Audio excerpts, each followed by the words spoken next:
So yesterday we completed this chapter. Yes, ma'am. If you have any problem, you can ask me.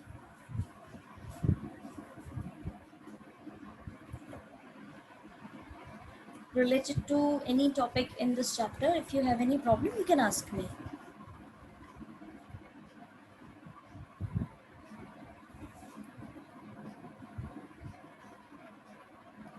So I suppose you don't have any problem. So I'll be explaining the conclusion, and thereafter, and then after uh, we will discuss the takeaway points. Okay. In countries where representative democracy is practiced, elections and the representative character of those elections are crucial factors in making democracy effective and trustworthy. The success of India's election system can be caused from a number of factors. अब एक country जहाँ पे सारे representative जो हैं वो जनतंत्र को एक represent कर रहे हैं, ठीक है, एक democracy को present कर रहे हैं sorry, और वहाँ पर इलेक्शंस और रिप्रेजेंटेटिव जो हैं वो सारे ही इलेक्शन के द्वारा चुने जा रहे हैं।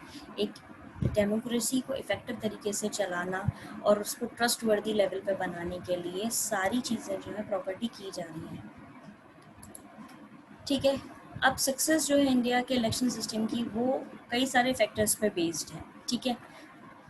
Our election system has allowed the voters not only to free choose representatives but also to change governments peacefully both at the states and national level. हमारा जो इलेक्शन सिस्टम है वो हमारे वोटर्स को क्या फ्रीली चूज करने देता है अपने रिप्रेजेंटेटिव, उनको जिनकी इच्छा हो वो उसको वोट दे सकते हैं। इसके साथ साथ गवर्नमेंट को चेंज करना दोनों ही स्टेट हो या नेशनल हो वो भी इनको पीसफुली कराने का मौका देता है।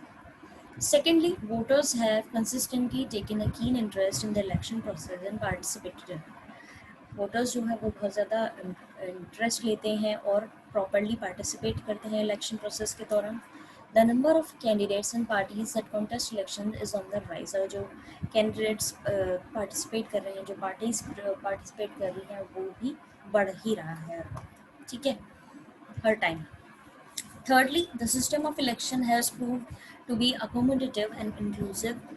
अब जो सिस्टम है इलेक्शन का वो क्या है, बहुत ही अकोमोडेटिव और इंक्लूसिव, यानी कि बहुत ही इम्पोर्टेंट है और प्रॉपर है, मेथोडिकल है एक तरीके से देखा जाए तो। The social composition of our representatives has change gradually. अब जो सामाजिक तरीके से हमारे रिप्रेजेंटेटिव्स को चुना जो जा रहा है वो धीरे धीरे क्या हो रहा है, चेंज हो रहा है। Now are representatives come from many different social sections, though the number of women legislators has not increased satisfactorily। क्या हो रहा है, हमारे जो समाज से रिलेटेड लोग बाग आकर के पहले रिप्रेजेंटेटिव के तौर पे चुने जाते थे, अब उसमें क्या हो रहा है, हर अलग अलग सोसाइटी के हर अलग अलग कम्युनिटी से लोग बाग आ रहे हैं, अपने आप को एज अ रिप्रेजेंटेटिव वो प्रेजेंट करते हैं और इलेक्शन फाइट करते हैं।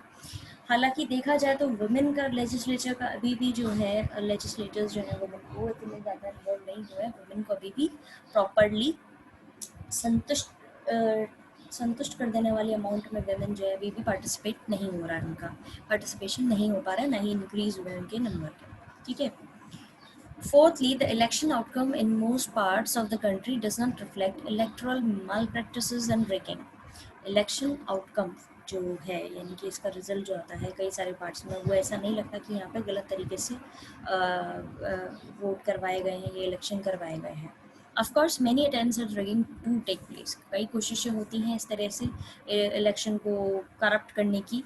You must have read about violence, but about complaints that voters' names disappear from the voters' list, about intimidation and so on. आपने कई बार सुना भी होगा लोग हिंसा करते हैं, या ऐसी कंप्लेन भी आई होगी कि वोटर्स का नाम ही हटा दिया गया है वोटर लिस्ट से, या उनको धमकाया जा रहा है कि आप इस पक्ष में वोट डालो या इस पर्टिकुलर पार्टी को ही वोट डालो, इस तरह की चीज़ें आपने सुनी होंगी। Yet such instances really directly affect the outcome of the election. फिर भी इस तरह के इंस्टेंसेस जो हैं वो बहुत ही कम इफेक्ट डाल पाते हैं किसी भी इलेक्शन के रिजल्ट पर। Finally and most importantly, elections have become a part and parcel of our democratic life. Election जो है वो हिस्सा बन गया है हमारी डेमोक्रेटिक लाइफ का, जनतंत्र वाली लाइफ का। No one can imagine a situation where a government would disrespect the verdict of an election. कोई भी एक ऐसी सिचुएशन इमेजिन नहीं कर सकता जहाँ पे गवर्नमेंट जो है उसके साथ उसके वेर गवर्नमेंट जहाँ पे एक सरकार जो है वो इलेक्शन का रिजल्ट जो आया है उससे खुश नहीं हो या उसको निगलेक्ट कर दे. Similarly, no one can imagine that a government would be formed without holding elections. और similarly उसी तरीके से कोई ये भी इमेजिन नहीं कर सकता कि बिना इलेक्शन कराए ही कहीं पे सरकार बन जाए. In fact, regularity and periodicity of elections has earned fame for India as a great democratic experiment. जो रेगुलर इलेक्शंस हो रहे हैं और पीरियोडिकल तरीके से काम हो रहा है उससे क्या हुआ है, कई बार इंडिया को जो है वो एक अच्छा एग्जाम्पल के तौर पे दिखाया जाता है या एक अच्छा एक्सपेरिमेंट के तौर पे दिखाया जाता है एक डेमोक्रेटिक फॉर्म ऑफ गवर्नमेंट का. So here we completed this chapter and oh, there is one more point. All these factors have earned for our election system a respect within and outside the country. इस तरह से कि जो सारे factors हैं ये हमारे डेमोक्रेटिक इंडियन सिस्टम जो इलेक्शन सिस्टम उसको इंडिया में और इंडिया के बाहर दोनों ही तरफ इस चीज़ के लिए इसको रिस्पेक्ट मिलता है. The voter in India has gained confidence. और जो वोटर है यहाँ पे जो भी व्यक्ति वोट डाल रहा है उसको एक कॉन्फिडेंस है अपनी चीज़ पे, यानी कि मैं जहाँ वोट कर रहा हूँ तो वो काउंट होगा. यहाँ ऐसा नहीं है कि मैं वोट कहीं और कर रहा हूँ और कोई और कम पार्टी ही जीत रही है, ऐसी गलत करप्ट चीज़ नहीं है. The legitimacy of the election commission has increased in the eyes of the people. अब ये चीज़ जो है वैलिड है लोगों की आइज़ में, ट्रस्टवर्दी है कि इलेक्शन कमीशन जो है वो सही काम करा रहा है.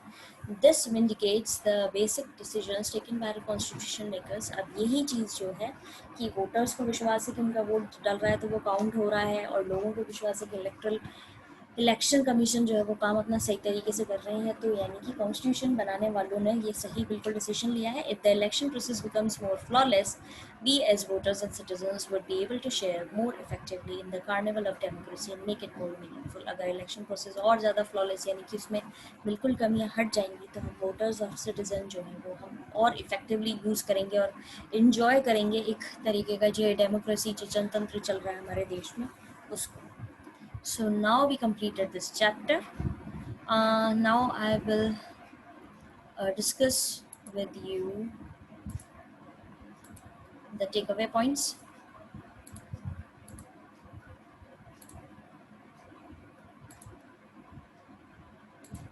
Of this chapter.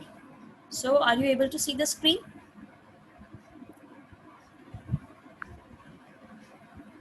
Or you are Yes, still ma'am. okay? Then you screen or a word. Are you able to see the word takeaway points? No, ma'am. Oh, but I just shared. Yes. अब दिख रहा है? Yes, ma'am. Takeaway points दिख रहा है? Yes, ma'am. तो यहाँ पे क्या है? So these are some takeaway points, and I will give you and I will also upload the question answers of this regarding chapter. Okay. I am thinking to combine both the takeaway points and the question answers in one document. So I only have to upload one document and you will be able to access both in one document. Okay. मैं सोच रही हूँ कि आपको ये takeaway points और ये question answers एक ही फाइल में अवेलेबल कराए जाएं जिससे आपको एक ही चीज़ डाउनलोड करनी पड़े और उसी में आपको दोनों चीज़ें मिल जाएं. ठीक है? Fair enough. अब है the modern period is considered as the age of democracy where participation of people ensured at every level of the government. अब क्या है यहाँ पर? मॉडर्न पीरियड में देखा जा रहा है कि जो डेमोक्रेसी जो है वो लोगों को ये पक्का कराती है कि उनको हर लेवल पे जो है उनका पार्टिसिपेशन मिलेगा, यानी कि डेमोक्रेसी से लोग बाग जो है अपना हर तरह की सरकार का, वो छोटे लेवल का कोई इलेक्शन हो या बड़े लेवल का कोई इलेक्शन हो, वहाँ पे लोग बाग अपना योगदान दे सकते हैं, पार्टिसिपेट कर सकते हैं. In the words of Abraham Lincoln, democracy the government of the people for the people and by the people. अब ये बहुत इंपॉर्टेंट चीज़ है. डेमोक्रेसी का मतलब क्या होता है? लोगों से द्वारा, लोगों के द्वारा, लोगों से बनी हुई, ठीक है। ये अब्राहम लिंकन जो है उन्होंने ये कॉइन करी है ये लाइन कि डेमोक्रेसी उस तरह की सरकार होती है जो लोगों के द्वारा होती है, लोगों से होती है और लोगों के लिए होती है। Democracy can be classified in two types. Democracy होना चाहिए था ये। Democracy can be classified in two types, दो तरीके की डेमोक्रेसी होती है, डायरेक्ट और indirect democracy. Okay. Ancient times, the direct democracy was prominent due to the small sizes of kingdom, but now the states are vast along with the higher population. पहले के ज़माने में ancient time में क्या होता था? Democracy जो है वो पहले के ज़माने में फॉलो हो जाती थी, क्योंकि स्टेट्स जो होती है वो किंगडम्स जो होते थे वो बहुत छोटे छोटे होते थे, लेकिन अब जो है वो ज़्यादा पॉपुलेशन होने लगी है। In an indirect democracy, the people do not participate directly, but they participate indirectly through their elected representatives who act in accordance with the wishes of the people. अब indirect democracy के अंदर लोग बाग जो है वो participate करते हैं, they do not participate directly, वो directly participate नहीं करते हैं, वो indirectly participate करते हैं, किसके द्वारा? election process के द्वारा, यानी कि वो elected representative को support करते हैं, और वो elected representative जो होता है वो उनके लोगों की विशेष के साथ में ही काम करता है। Okay, you don't have to copy these notes in your copy. Okay, you have to copy, you have to do work, the question answers part you have to complete that in your copy, you have to do that in your fair copy, you don't have to copy these points in your fair copy. So where were we? Okay, in an indirect democracy the people do not participate directly but they participate indirectly, ये मैंने अभी आपको बता ही दिया था। Indian electoral system experiences some unique features as universal adult franchise, जो कि हमने पढ़ी थी, joint electorate, combination of direct and indirect elections, secret ballot system, election petition etc. Indian electoral system जो है उसके अंदर कई सारे features हैं। यूनिवर्सल एडल्ट फ्रेंचाइजी हुआ, जॉइंट इलेक्टोरेट हुआ, कॉम्बिनेशन हुआ डायरेक्ट एंड डायरेक्ट इलेक्शंस का, सीक्रेट बैलेट सिस्टम हुआ, ये इलेक्शन पिटीशन हुआ एक्सेट्रा, कई सारे इसमें फीचर्स इसमें बताए गए हैं। By universal adult franchise we mean, अब यूनिवर्सल एडल्ट फ्रेंचाइजी से हम समझते हैं every person above the age of maturity 18 years and above is entitled to enjoy the right to vote in elections irrespective of caste, creed, color, race, language, religion etc. इसके अंदर क्या है, कोई भी व्यक्ति जो 18 साल से बड़ा है उसको हक है कि वो वोट कर सके, भले ही उसकी कुछ कास्ट हो, कौन सी अलग क्रीड का हो, अलग कलर का हो, अलग रेस का हो, लैंग्वेज का हो, रिलीजन का हो, कोई सी भी चीज़ हो, लेकिन उसको अगर वो 18 साल से बड़ा है तो उसको हक है। ठीक है। The age of attaining maturity is fixed by the state. अब कितनी आपकी स्टेट डिसाइड करती है कि कौन से व्यक्ति को वोट डालने दिया जाएगा, कितनी उम्र में आने के बाद में उस व्यक्ति को वोट डालने की सहमति मिलेगी। In India, England and Russia it is 18 years. India, England और रशिया के अंदर ये 18 साल है। In Switzerland is 20 years, in America is 21 years, in Norway it is 23 years. अब यहाँ पर अलग अलग कंट्रीज़ का बता दिया गया है। इंडिया, इंग्लैंड और रशिया के अंदर 18 साल से बड़े होने पे आप वोट डाल सकते हैं। स्विट्जरलैंड के अंदर 20 ईयर्स से बड़े होने के बाद आप डाल सकते हैं। अमेरिका के अंदर 21 ईयर्स के बाद आप डाल सकते हैं, और नॉर्वे के अंदर आप 23 ईयर्स के जब तक नहीं हो जाते उसके बाद ही आप वोट डालने का आपको हक मिलेगा। Adult franchise has many merits. अब अडल्ट फ्रेंचाइजी जो है इसके कई सारे फ़ायदे भी होते हैं। It provides political training and education as well as creates the feeling of self respect among the people. अब क्या है, ये आपको पॉलिटिकल ट्रेनिंग भी मिलती है और आपको एजुकेशन भी मिलती है कि आपको क्या समझना चाहिए, कैसे सिटीज़न काम कर रहा है, कैसे इलेक्शन कमीशन काम कर रहा है, कैसे इलेक्शन हो रहे हैं, लोग आपके भलाई के लिए कैसे काम कर रहे हैं, इन सब चीज़ों की आपको जानकारी मिलती है। इसके साथ साथ आपको एक सेल्फ रिस्पेक्ट भी मिलता है लोगों के बीच में कि हाँ आप वोट डाल सकते हैं, आपके वोट की अहमियत है। It ensures participation of people in governance, और ये भी प्रोवाइड कराते हैं, ये चीज़ ये पक्का कराते हैं कि आप अपने प्रॉपर तरीके से आपकी जो सरकार बन रही है उसमें आपका भी योगदान यहाँ पे हो रहा है।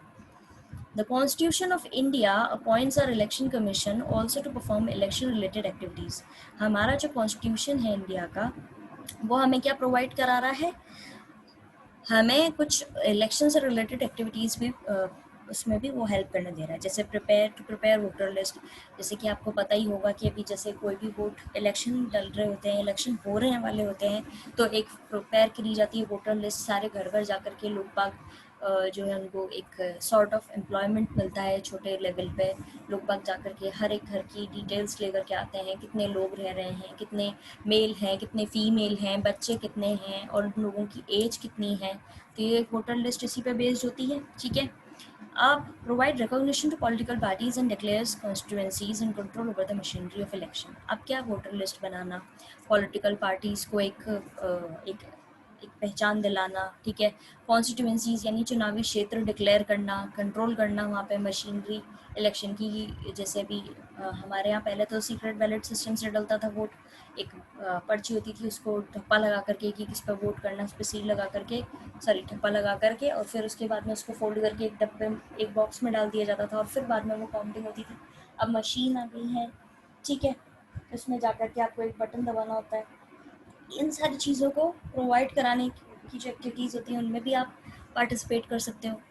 फिर है हमारा first past the post system, FPTP। इस सिस्टम में whoever has more votes than all other candidate is declared elected। जिसके पास ज़्यादा बहुमत में वोट होते हैं उसको माना जाता है कि वो जीत गया है।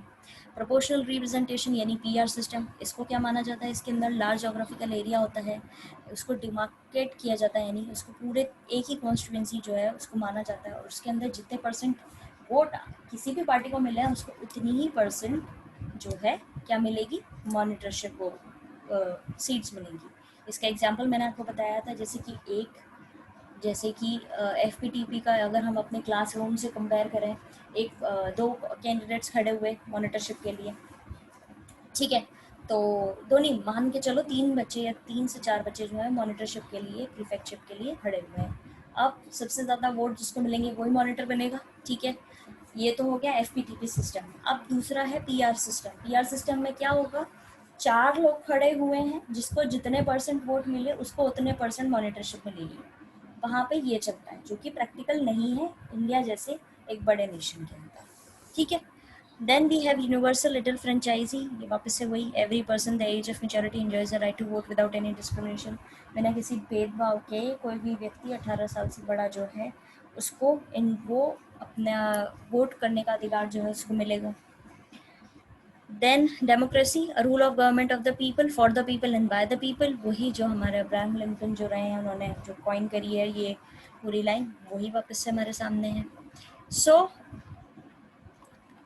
This is your takeaway. These are your takeaway points of this chapter. If you have any problem regarding any of this point, you can ask me. कोई चीज़ या कोई टॉपिक आपको समझ में नहीं आया है इस चैप्टर से रिलेटेड तो आप पूछ सकते हैं, क्योंकि अभी हमारे पास टाइम है 5 से 6 मिनट्स।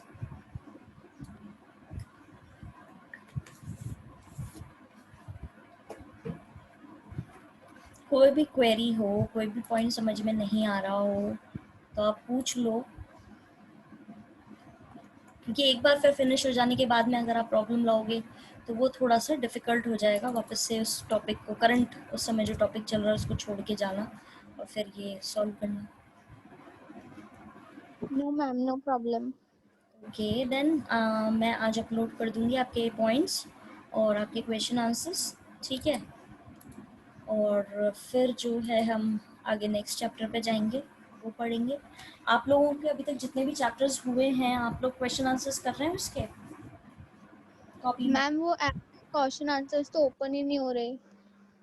तो आप में से एक बच्चा डिसाइड करो और वो बच्चा जो है फिर मुझे मैसेज करे, मैं उसको पर्सनली व्हाट्सएप कर मैम दूंगी। मेरे से हो गए डाउनलोड।